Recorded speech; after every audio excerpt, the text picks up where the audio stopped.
Okay, so let's come to next topic, Akanda Godavari project. Okay, so ఇది recent గా launch చేయడం జరిగింది Akhanda Godavari project, this coalition government.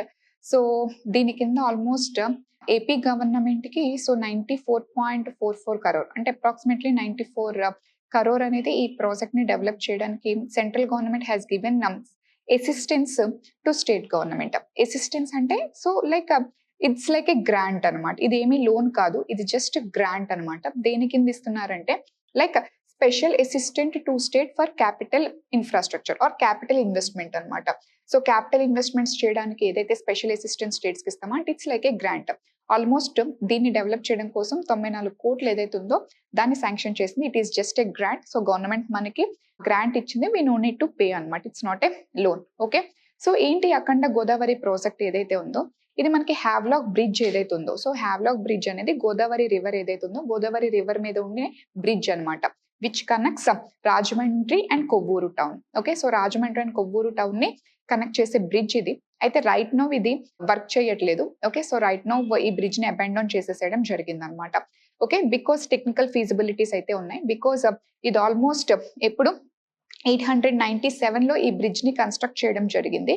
So almost ఇది 1900 లో ఏంటంటే కన్స్ట్రక్షన్ చేసింది ఇండియన్ రైల్వేస్ కి హ్యాండ్ ఓవర్ చేయడం జరిగింది. ఇది అప్ టు 1997 వరకు కూడా సో ఈ బ్రిడ్జ్ అనేది సో ఆల్మోస్ట్ వర్కింగ్ కండిషన్స్ లో ఉండేది. సో 1997 తర్వాత టెక్నికల్ ఫీజిబిలిటీస్ రిపోర్ట్ ఇచ్చినప్పుడు ఇట్స్ నో మోర్ సస్టైనబుల్ కాదు అని తెలిసిన రోజున సో ఈ 1997 నుంచి ఈ బ్రిడ్జ్ ని అబాండన్ చేయడం జరిగింది అనమాట. సో ఇది మళ్ళీ ఏపీ స్టేట్ గవర్నమెంట్ కి ఈ బ్రిడ్జ్ ని హ్యాండ్ ఓవర్ చేసేసడం జరిగింది.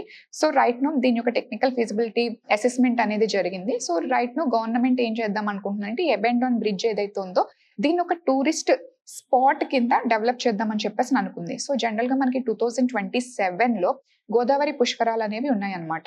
సో 2027 లో గోదావరి పుష్కరాలు ఏవైతే ఉన్నాయో ఆ టైంలో ఏంటంటే ఇది ఒక టూరిస్ట్ స్పాట్ గా డెవలప్ చేసినప్పుడు సో ఆటోమేటిక్ గా మోర్ ఎకనామిక్ రెవెన్యూ జనరేషన్ అనేది వస్తుంది. ఒక టూరిస్ట్ డెస్టినేషన్ కింద మనం గ్రో అవ్వచ్చు అన్న ఉద్దేశంతో ఏంటంటే అఖండ గోదావరి ప్రాజెక్ట్ కింద ఏంటంటే ఇది ఒక టూరిస్ట్ డెస్టినేషన్ కింద డెవలప్ చేద్దామని ఆంధ్రప్రదేశ్ గవర్నమెంట్ అనుకుంటుంది అనమాట.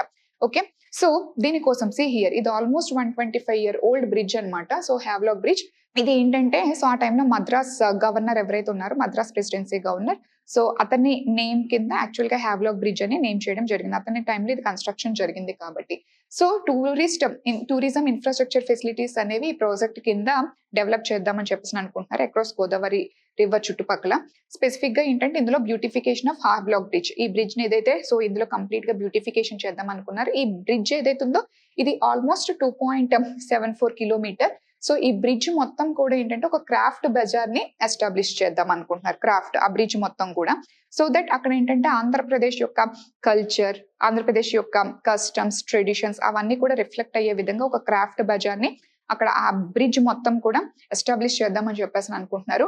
అండ్ ఆ బ్రిడ్జ్ ఏదైతే ఉందో ఆ బ్రిడ్జ్ కింద జనరల్ గా ఒక చిన్న ఐలాండ్ అనేది ఉండడం జరిగింది. ఈ ఐలాండ్ యొక్క టోటల్ ల్యాండ్ కవర్ వచ్చేసరికి 120 ఎకరాలు అనమాట. ఆల్మోస్ట్ 120 acres ఉంది ఆ చిన్న ఐలాండ్. ఆ చిన్న ఐలాండ్ లో ఒక టెంట్ సిటీ లాంటిది డెవలప్ చేద్దాం అనుకుంటున్నారు.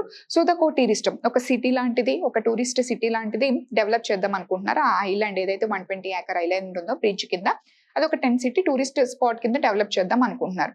అండ్ మోర్ ఓవర్ దాంతో పాటు Kadiyam nurseries which are very famous for flowers అనమాట. ఓకే, సో ఫ్లవర్ ఎగ్జిబిషన్ అనేది కూడా ఎక్స్పీరియన్స్ చేయడానికి ఆల్మోస్ట్ ఇది 3 ఎకరాలు. ఓకే, సో 3 acres లో ఈ ఫ్లవర్ ఎగ్జిబిషన్ అనేది ఎస్టాబ్లిష్ చేద్దామని చెప్పేసి అనుకుంటున్నారు.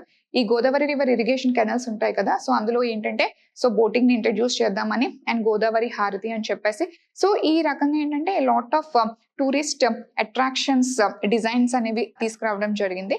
లైక్ ఫ్యూచర్ లో 2027 లో ఏవైతే గోదావరి పుష్కరాలు ఉన్నాయో సో దానికోసం ఒక టూరిస్ట్ డెస్టినేషన్ కింద దీన్ని డెవలప్ చేద్దామని చెప్పేసి అనుకుంది. సో రీసెంట్ గానే పవన్ కళ్యాణ్ గారు and this tourism ministry so వీళ్ళు ఏంటంటే దీనికి భూమి పూజ కూడా చేయడం జరిగింది అనమాట.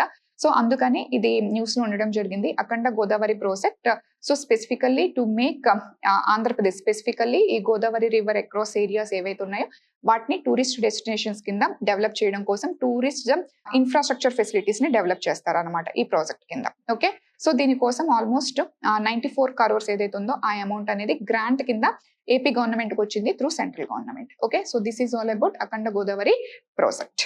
Thank you.